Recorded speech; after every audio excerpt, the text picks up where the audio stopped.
Hello there, everyone. My name is Hubert, and this is a community project Mason, Luisa, and I have decided to create as part of our eyesight one-to-one assignment.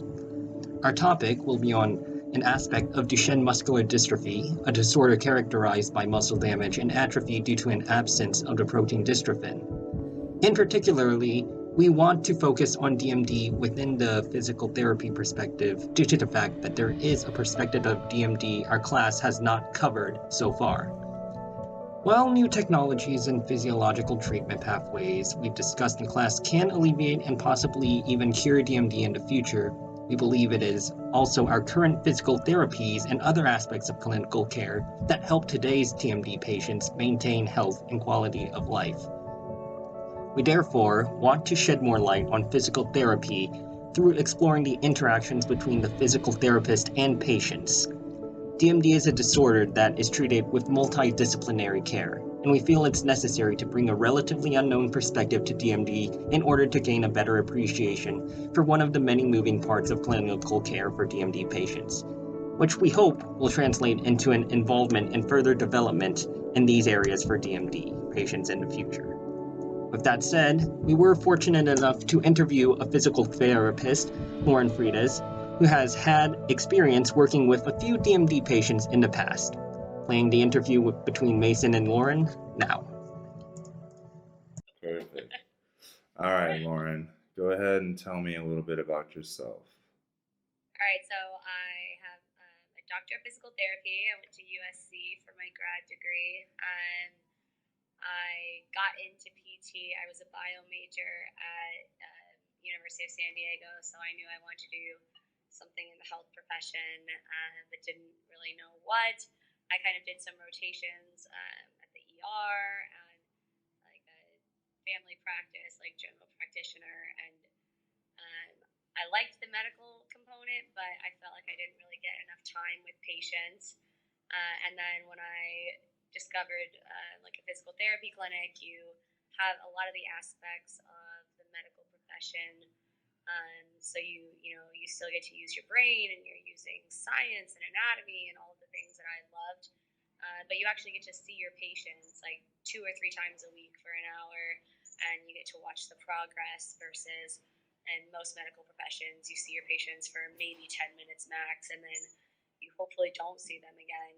You give them prescriptions, send them out the door, and you probably don't see them again until like their next physical. So I liked the medical component, and like you get to use all the science things that you love, but you also get to watch the progress of your patients and interact with them on a more personal level more frequently, which I liked. Oh, gotcha. You've told me that you've had experience with patients with DMD, so I was wondering when and how did you first become involved with DMD? Yeah, so in my 3rd year of physical therapy school, so at USC, we do like clinical rotations, and you have to do at least 4 different settings. So I did a neuro setting, I did ortho outpatient, I did a cardiopulmonary setting, and I did a pediatric setting. So I did 6 weeks at Children's Hospital LA my 3rd year at PT school. So I worked. It was outpatient, but it was within the hospital setting. So yeah, I had a couple of patients with Duchenne's while I was there. Cool. And so that was in 2013. Okay. Gotcha. All right. Mm-hmm. What was it like working with patients with DMD specifically? It's very different. So I have like more of an ortho background, and I'm used to kind of like fast paced. I had never done a pediatric rotation before, so this is my first time really working with kids extensively, and I'd never worked with DMD before. Mm-hmm. So it's really different from outpatient in that you have to monitor their symptoms really closely. Whereas in outpatient, it's like, yeah, you want the muscle burn, or you're going for that like hypertrophy. Like if they come in the next day and they're sore, it's not necessarily like that big of a deal. Whereas when you're working with DMD patients, you really want to make sure that you're not overdoing it. So it's very slow progressions compared to like a regular orthopedic setting. And a lot of like symptom monitoring. So there's not a lot of like objective tests. It's so much subjective. Like we use like the rate of perceived exertion, so RPE. If 0, and talking to kids, it's like if 0 is like you're just like taking a walk in the park, super easy, and 10 is you just climb Mount Everest. You can hardly breathe, like you're working so hard. So you're using like rate of perceived exertion. So yeah, it's a lot more like symptom based, which I mean it's like that in outpatient too, but you just have to. It's a lot more imperative that you're monitoring their symptoms, because if you overdo it, it's not like with just a regular patient where you can just like put them on ice and stand and let them rest. Like you may have just done some serious damage, so you have to be more careful. What would be like a physical therapy plan and like the overall goal for this patient, given that we know for the most part that it's a terminal disease? Yeah. So I think that's like the big thing you have to understand is like setting realistic goals. And that's the other thing with like working with kids is that you're not just working with kids, you're working with the parents, you're doing a lot of so much education, because for most of these parents, like everything that they're learning, they're finding out on WebMD, or like they're learning it with you. Just because the kids are diagnosed so young. Like most of my patients were diagnosed by the time they were like 3 or 4. As soon as they like start like crawling and walking is when you start to notice some of the gait abnormalities. So yeah, a lot of it is education based, and yeah, figuring out what works like best for. It's like such an individualized plan. Just like the overall goal. The goal. Okay. Yeah.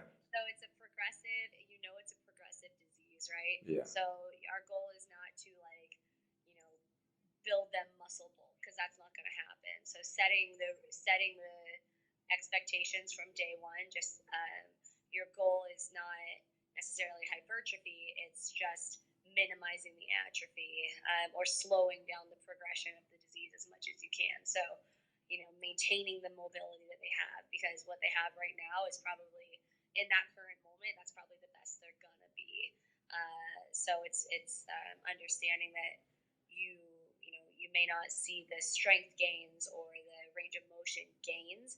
It's your goal is to prevent or slow down the regression that they're gonna have eventually. What are some types of exercises that you would run a DMD patient through, and like how do you know which exercises to use with like how far they're into their progression of the disease? Yeah. So there is I did like a lot of research because I'd never worked with these patients before. So there's a lot of research out there on the exercises, and it's controversial. Like initially, like if you would have looked at the research 10 years ago or 15 years ago, they would have said never do strength training with a DMD patient. But now, like, they've done a lot of animal studies and even human studies that have shown that, yeah, strength training is not necessarily harmful. It can be beneficial if you're doing the right kind of strength training. So eccentric strength training is a no-go, because that actually causes the most muscle breakdown. So, like, for you or me, if we were doing, like, step-down training to work on that eccentric control of the quads, like, the idea is you're breaking down the muscle a little bit, but you and I could heal quickly, and then you get those benefits, that eventual hypertrophy of the muscle. Whereas a person with DMD, they don't have that regenerating capacity. So when you're breaking down the muscles, they're not building it back. So you want to decrease, like you would never do like plyometrics with a patient with DMD. You don't want to do really high intensity exercise. Or things that are going to like cause a lot of muscle breakdown, because they can't build it back up. So a lot of like isometrics, body weight, just getting them moving. So like treadmill walking, so much of it is like a cardio, like you want to get them like cardiovascular exercise without stressing the system. One of the biggest issues with DMD patients is actually like pulmonary. So the diaphragm is a huge muscle that just gets used every time you breathe, right? So the thing that actually like causes death in DMD patients is usually like respiratory in nature. So you want to train their cardiovascular system. You want to get them like swimming is awesome because they can get the cardio component, but they're not stressing their joints. At Evolution, we have like the anti-gravity treadmill, which we have that at CHLA too, and that's like awesome because they can get the cardio, but they're not actually putting the stress on their joints. So yeah, that's like when you're developing an exercise program, you're monitoring their symptoms. So the whole time you can be like, you can put one of the pulse oxes on them and measure watch their heart rate, make sure it's not getting too high, and then the whole time you're asking them like rate of perceived exertion, 0, no issues, super easy. 10 is Mount Everest. Where are you right now? And you keep them, below like a 5 to 6. So no like high intensity. So it's very like low intensity, body weight, isometric, isokinetic exercises, and like no burpees, no hardcore plyometrics. Okay. Most patients with DMD get diagnosed when they're really young, like you said. So at what age do you think that these patients should begin doing physical therapy, and how often, like times per week, do you think they should be doing exercises or going to see a physical therapist? Honestly, like this, as soon as they're diagnosed would be the best time to get them in, just because you can do so much passive range, or like maintaining the flexibility and the range of motion, just because contractures is such a common thing with that. So doing a lot of passive or active assisted range of motion. So the sooner you can get them in, like literally right when they're diagnosed, we do PT on newborns in the NICU. So there's no like they have to be this age to start PT. As soon as they're diagnosed is when you should start. And then like 2 to 3 times a week they'll come in and be there for about an hour to an hour and a half, and it's half the time hands on, like soft tissue work on the hamstrings and calf and hip flexors, like all of those muscles that tend to get like the contracture the quickest.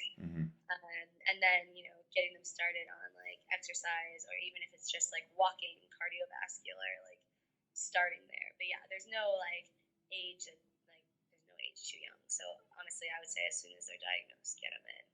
Are there like any like new innovations or like developments happening that might be helpful towards treating patients with DMD that you're aware of? Okay, so there are.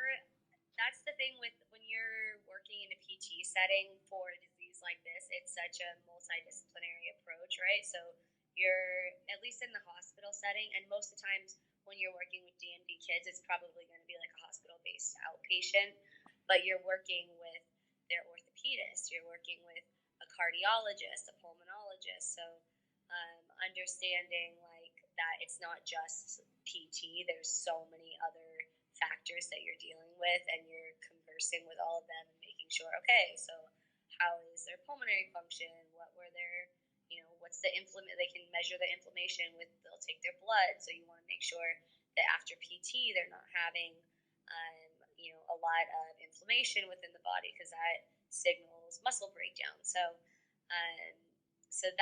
that is what's like really different when you're working with those patients, as opposed to just like a regular sports outpatient ortho, where you're conversing with like the orthopedist probably, but you kind of like you're working in isolation.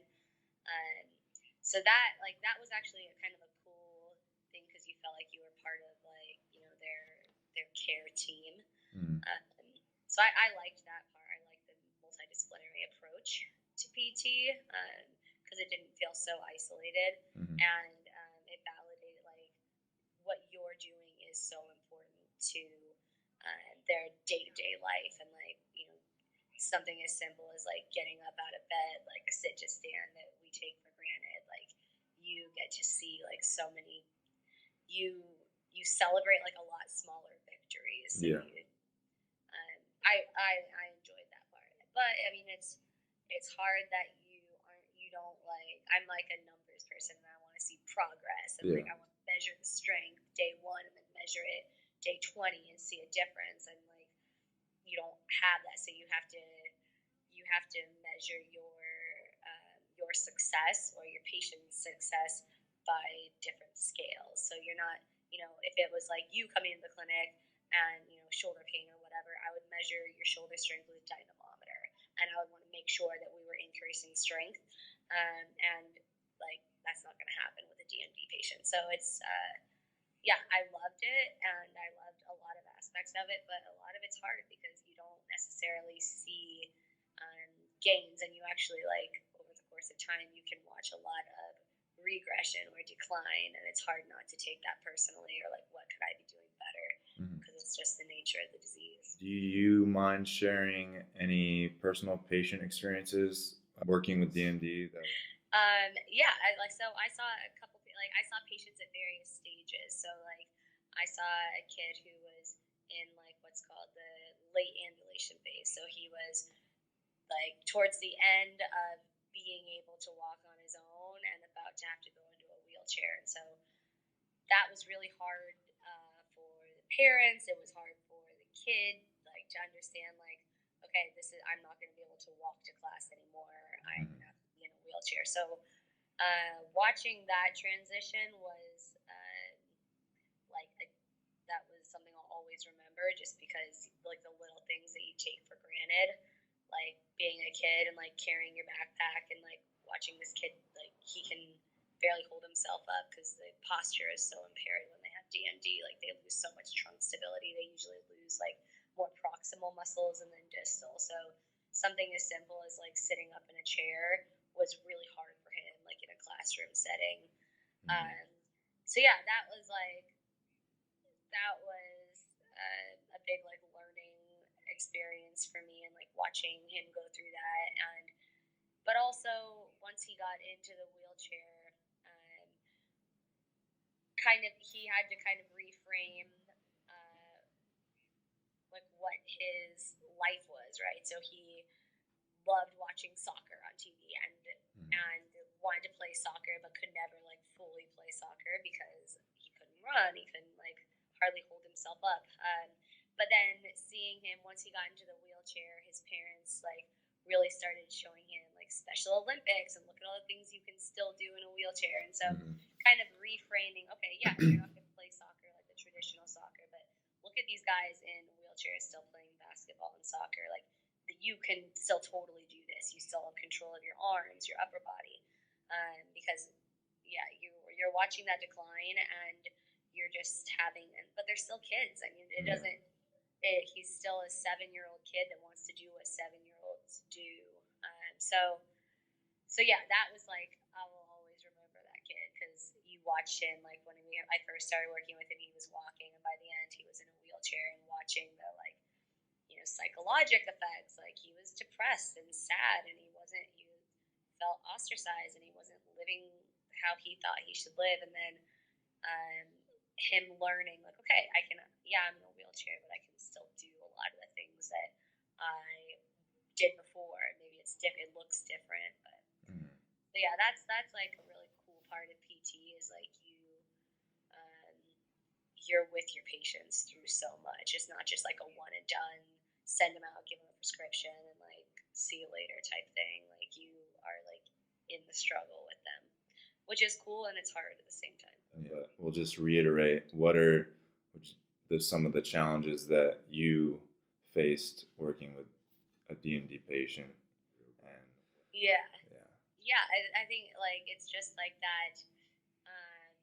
You may not see progress, and, like, for somebody who's, like, a numbers for, like, like, you want to go in and I'm, like, a checklist person, and you want to say, we did this and then we did this, and it's not always linear. Like, some days are better than others, and one day they can come in and be having a great day, and you can feel like, man, I just made a huge difference, and 2 days later they're in a totally different place. And yeah, so understanding, like, the nature of the disease, and that there's going to be plateaus, and there's going to be regressions, for sure. There's going to be regressions, and not taking it personally.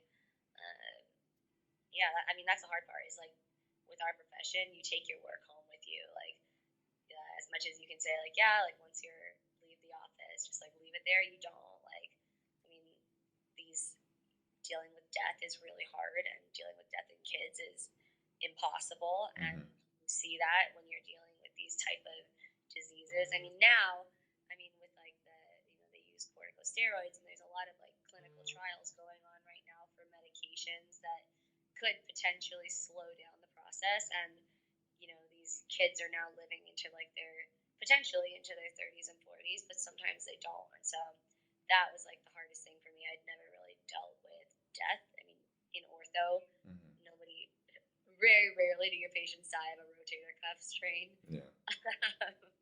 But that's the reality when you're dealing with a disease like this, is that there is death, and like it's impossible to not take that home with you at the end of the day. So that was hard for me, and that was like a learning point for sure. Great. What you found most rewarding working with patients with DMD? So that, like I said, like it's like the small victories, right? So you can feel like you just made such a difference, and it's like things that you take for granted, like how easy it is to sit in a chair. That can be really hard for somebody with zero trunk strength, right? So like watching a kid struggle to get through a 45-minute class, like sitting in his desk like a normal kid, and helping him through that, and working a lot on like having him sit on a BOSU ball and working on trunk stabilization, and then having that carry over into the classroom or like their daily life. I think it makes you, one, appreciate the smaller things, but you get to like celebrate the victories that like